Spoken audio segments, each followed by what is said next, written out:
Hello, Oracles. Well, Tesla stock could be ready to move big one way or the other. We're going to get into some technical analysis today. So, if technical analysis is not your thing, then this video may not be for you.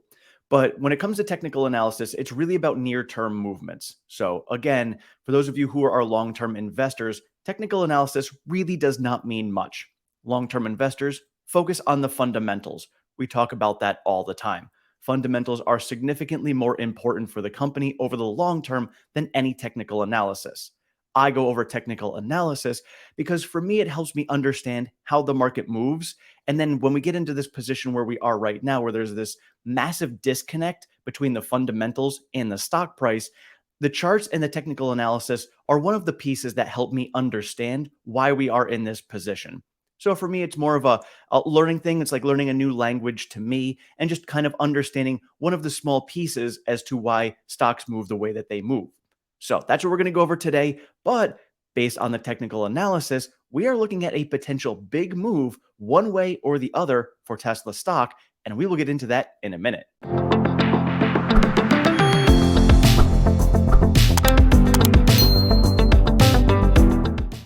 All right, before we jump into it, just a reminder that tonight we will be having Ladies' Night. We have Jen Strahan, Alexandra will be on, Foss Sky will be on, and there may be others who pop on and off here and there that will be on tonight at 6 p.m. Eastern Time. All right, so when we are talking about the stock moving big one way or another, and we are looking at indicators, there's a lot of different ways to read different charts.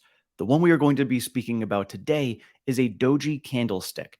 This is like this candlestick right here, where we saw yesterday, where we basically finished at the same level that we started at, but we swung equally up and down over the course of the day. That there, because of the equilibrium on this, shows us that there's indicating a big move coming, but we do not know which way it is going to move. That is the big piece.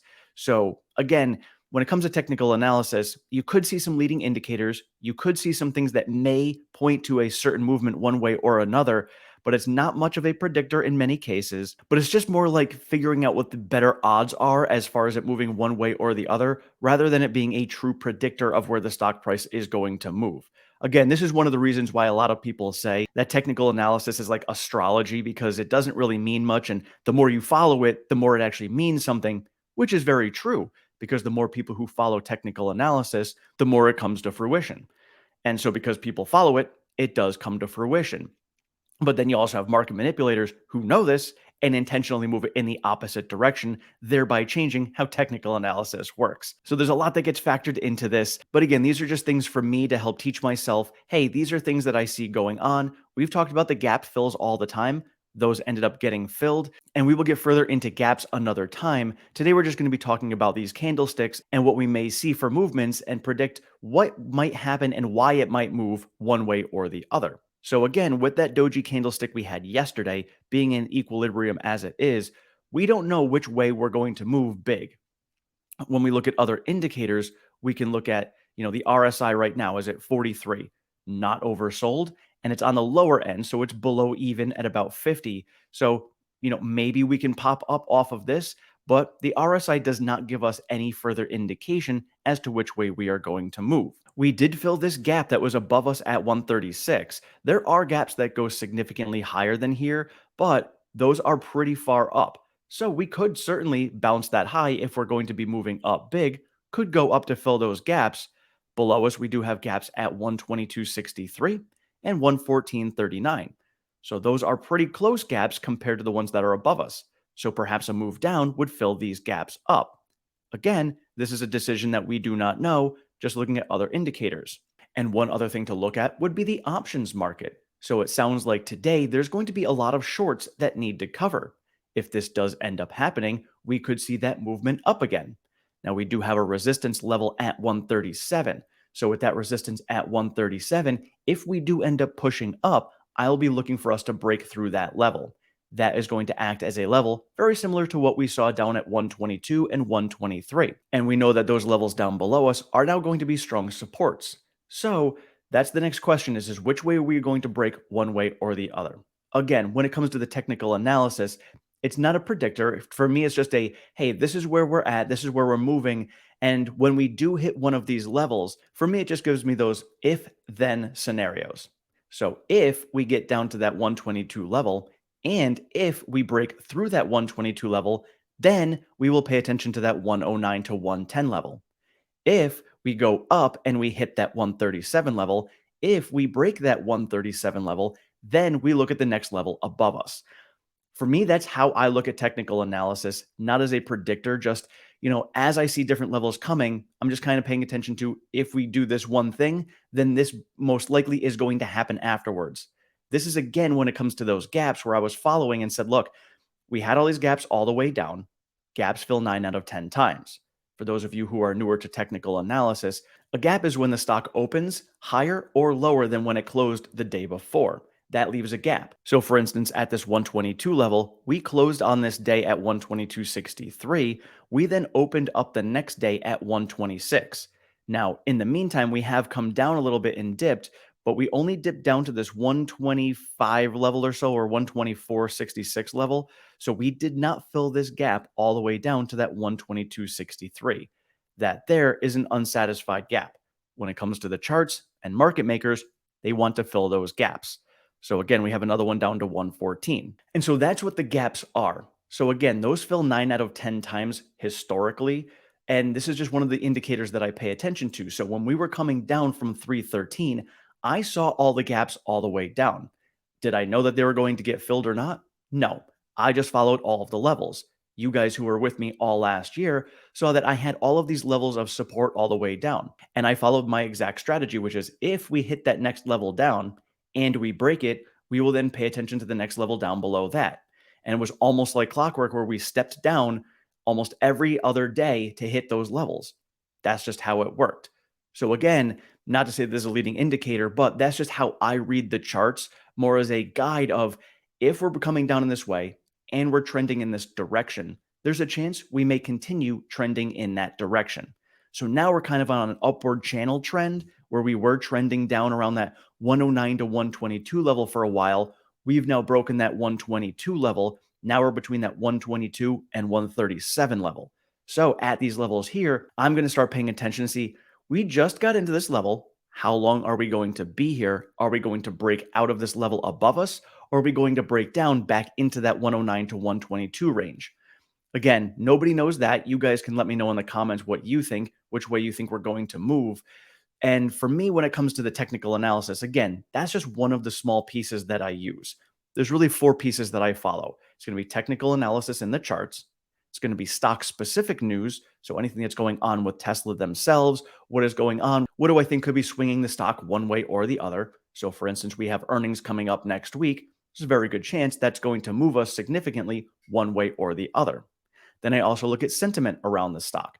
Clearly, for the last couple of months, and since Elon decided to buy Twitter, there's been some negative sentiment around the stock. So that's one of the things that I pay attention to. That is one of the things that we look at and say FUD. And so for us, it's FUD. When there's fear, uncertainty, and doubt, grab extra. And so sometimes it's not just FUD. Sometimes it's real things that we should be paying attention to.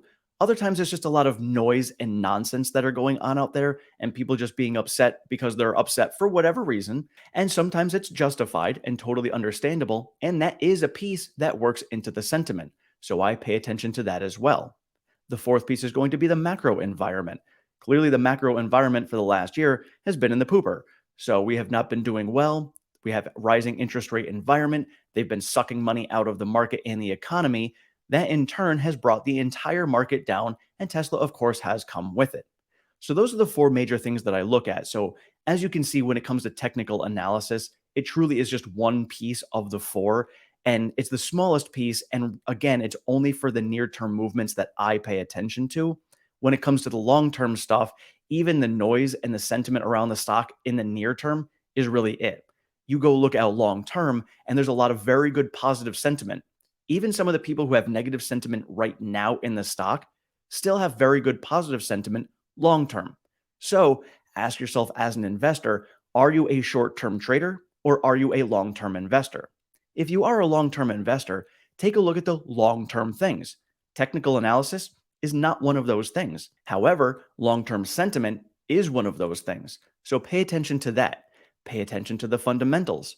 Last year in 2022, that was one of the strongest years for Tesla on a fundamental level ever.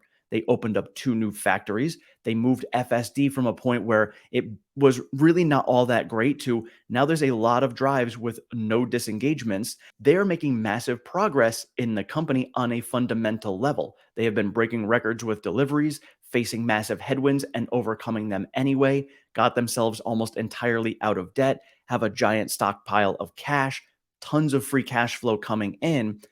Fundamentally, long term, Tesla, absolutely amazing. Near term, still going to be rocky. We don't know what's going to happen. We have an uncertain economy, lots of black swan events that are popping up all over the place. So, again, two totally different animals. So, when you're looking at this from a long term perspective, if you want to learn like I do, just why the things are moving as wild as they are in the near term, technical analysis is important for you. If you don't care, then hey, look at the long term stuff, enjoy the horizon that we're going to be getting to eventually, and this rocky road will soon become smooth again. And so, getting back to where we could be moving up or down significantly, again, we have shorts that are potentially covering today. So, maybe we end up jumping up to that 137 level. I will monitor that and see if we go up to there. And then maybe we jump up to that level and then kind of hang and wait until we get until earnings. In the past, historically, we have seen a bit of a run up into earnings and then we sell off after earnings. Regardless of Tesla's numbers, they could smash numbers and blow them out of the water. We have historically seen a sell off after earnings. So that's not investing advice. When it comes to earnings, it's really just a coin flip. Nobody knows for sure which way we are going to go. I personally don't like to play earnings when it comes to the near term movements because it is so unpredictable. We could have an earnings that come out where Tesla smashes all the numbers, and somebody could say, yeah, but you know what? I saw that there was one fly that was going around that factory. I don't really like that. So I think we're going to sell the stock off. You get the silliest things like that all the time. So I don't bother myself with that. And we will be doing a live stream on here to go over earnings because that again goes to that long-term fundamentals for the company. Where are we at? We're going to be seeing some very important numbers coming out in Q4, giving us some indications about the gross margins and the vehicle margins that we saw because Q4 we saw some of those price cuts and now we're seeing massive price cuts here in Q1. So it could give us a little bit of an indication how Q1 could be looking. But when it comes to the actual volume and what Tesla is going to be telling us when it comes to their focus on putting out as many vehicles as possible, that's going to indicate to us long term what their plan is going to be. And we will get even more about that on March 1st for Investor Day. So overall, I am still buying. I buy every single day. For you guys who have been following me, you know that I put in $25 into the stock every day. I have been storing up a lot of cash on the side as well to be able to buy any further dips. I am still waiting to see if we pull back down to that $100 level. I will be adding heavier at that point. Do not know where we're going to go. A lot going on in the macro environment. We will talk about that another time. But for right now, that is my strategy. And so for me, if we end up pulling down any further and we end up breaking down from this, and this indication is that we are going to fall further, I'm just going to buy heavier. To me, it does not matter. Again, the technical analysis near term is just to indicate to me where I could potentially buy at lower levels if we end up pulling down. And for me, because I'm so bullish long term, I love that fact because that means that I can buy even more for less. I'm just a little guy. I don't have a lot of shares. So for me, this is that opportunity to accumulate as many shares as I possibly can because I know that we will be coming out of this and we are going to pop and go back to the moon again. And I want to have as many shares as I possibly can before that happens. So I hope this was helpful today. Thank you all so much. Don't forget, we've got Ladies Night coming on tonight. I will see you guys there at 6 p.m. Eastern Time. Otherwise, thank you all so much for watching. Thank you for your support. Don't forget to hit that like and subscribe button, and we will see you tonight.